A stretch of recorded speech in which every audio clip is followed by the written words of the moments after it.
Do you have a big decision ahead of you and you're just not sure which way to go? Maybe you're torn between a couple of jobs or finding a new job and staying at your current job.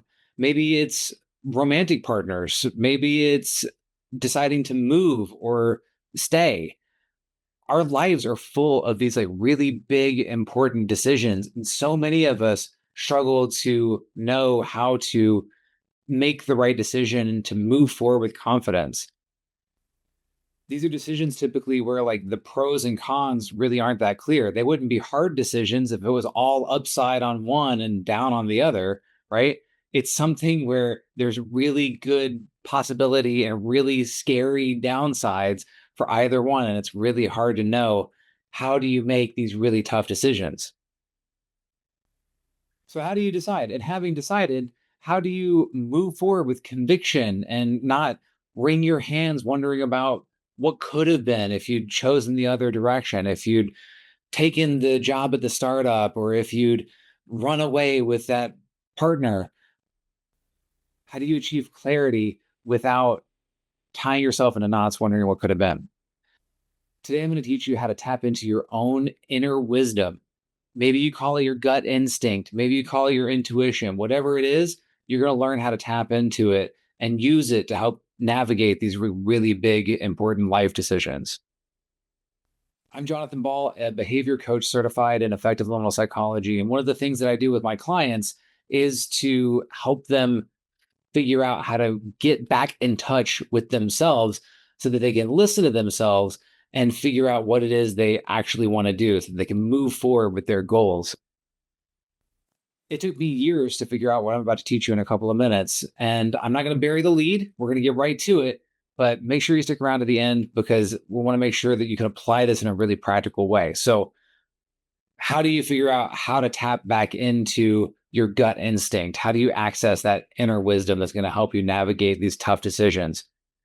The secret to being able to quickly and easily make those tough decisions is to cultivate within yourself, capital S self, a sense of responsibility and a sense of trust. All of us carry within ourselves this wisdom, this gut instinct, this intuition. And over time, most of us are taught to distance ourselves from it. But the thing is that the most successful, most fulfilled, happiest people that we see have learned how to tap into that resource, tap into their own inner wisdom and navigate their lives that way. So why do we do this? Why do we have to relearn how to listen to our gut? Well, our society and our parents do a great job of teaching us to not listen to our own instincts. How often as a kid did you hear some version of, don't do that, stop that, that's not right, that's wrong? How often did you receive the message that something was wrong with you, what you were doing, what you were thinking, how you were feeling? Maybe it was your parents, maybe it was your teachers, maybe it was the religious organization you grew up in. But few people escape childhood without being repeatedly told that somehow, on some level, they are wrong, they are flawed, and you can't trust yourself to make good decisions. And don't get me wrong, children need structure, they need boundaries. It helps them grow, actually. But the thing is, the problem occurs when we take that same structure, we take those boundaries, we take what we've learned and internalized, and we bring it with us from childhood into adulthood. And we start to operate on the same systems and structures that helped us survive childhood as an adult. These boundaries and structures are so ingrained that we don't even see that they're there. They're so close to us. It's kind of like the idea that the fish was the last being on earth to learn about water, right? It's the structures and boundaries that are established when we're children are the water that we're swimming in. We can't see it. So unless you revisit those structures and boundaries and a lot of that learning that you had that you were wrong as a child, and you revisit those things as an adult in your fullness of self, then you're doomed to just kind of run those same patterns that may have worked as a kid, but that aren't serving you and are actually making you a really unhappy adult. It reminds me of the super mean story about the elephant, right? With the baby elephant that gets the rope tied around its little foot and its post, tied to the ground. And as a little baby, it can't get away, it can't break the rope, it can't pull out the post. But as long as the rope is there, it learns that it's stuck. And then when it grows up into a big baby elephant and it could easily snap the rope or pull up the post or whatever, it doesn't even try because it learned that the rope on its foot means that it can't go anywhere. That's how we are as adults if we're not examining the structures and boundaries that may have supported us when we were younger, but that are no longer serving us. That's what happens when we are denying our own inner wisdom and instead defaulting to what other people told us about what we should do, how we should be, who we should be. And again, that denial isn't all bad. It does serve a purpose. It keeps us safe. Many of those patterns actually help you be successful going from being a child to being an adult.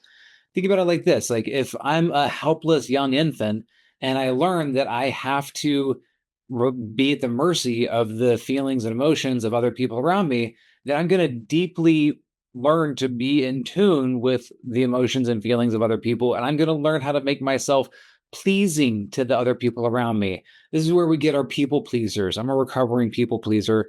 And we wrap up our sense of worth and well being with how we can make other people feel. The problem, though, is that as adults, when we're never advocating for what we need and we're always overly concerned with what other people need, we actually end up becoming resentful adults. And that's not good for anybody. Just because those patterns worked for you as a kid doesn't mean they're the patterns that you need to keep with you through adulthood. They were only one way of finding success, and they're only as good as they are at continuing to bring you success. And so when you start to see these patterns and they're not bringing you the success that you want, that's when we have to revisit them because there are other things that we can do. So if you grew up learning to doubt yourself or being told that you were somehow fundamentally inherently wrong, then you probably didn't spend a lot of time listening to yourself, listening to your gut, listening to your own inner wisdom. And what happens in a relationship when one party totally stops listening to the other? Doesn't sound like a pretty good relationship, does it? Relationships take time, they take attention, relationships take work. And if you haven't been giving yourself any time and attention, if you haven't been listening to yourself, then your capital S self, your gut, your inner wisdom is probably going to be more reluctant to share with you its insights. There's probably been some distance that's grown between your inner wisdom and you. It's not enough to say, hey, I think my relationship with my inner wisdom is broken. No, you have to actually put forward some work. And just like mending any hurt relationship, you have to show up and you have to be consistent. Winston Churchill said that the price of greatness is responsibility. Turns out you have a greater ability to steer and change your life than anyone else, including your parents, including your romantic partners, including your teachers. And awakening to the fullness of your own power to improve your life is amazing. It's so empowering. It's so beautiful. And it's what I help my clients do for themselves. But it does take accepting personal responsibility for your life and for your life's outcomes. And I'm using the word responsibility here, even though sometimes people get a little weird about it. So, responsibility, if you break it apart, is response able. It indicates your ability to respond to a situation. It's an action oriented word. In some circles, the idea of personal responsibility is used to be rude or cruel to other people. It's used as an excuse to not take care of other people, which is missing the point entirely. It's about you and your life and your power to improve it. If you're using personal responsibility to be mean to other people, you're missing the point. In addition to responsibility, trust is the other pillar that you're going to use to refashion a relationship with your gut instinct, with your inner wisdom. Trust is the cornerstone of any positive relationship. So we've got to teach ourselves that we can trust ourselves. How do you establish trust? Again, you show up, dedicate a little bit of time each day and each week to work on that relationship. And in that way, you'll slowly start to rebuild the relationship with yourself. Okay, Jonathan, but what does that actually mean?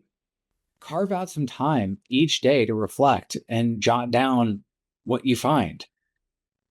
Start simple, start super simple. Make a list on your phone with two columns, one for positive feelings, one for negative feelings.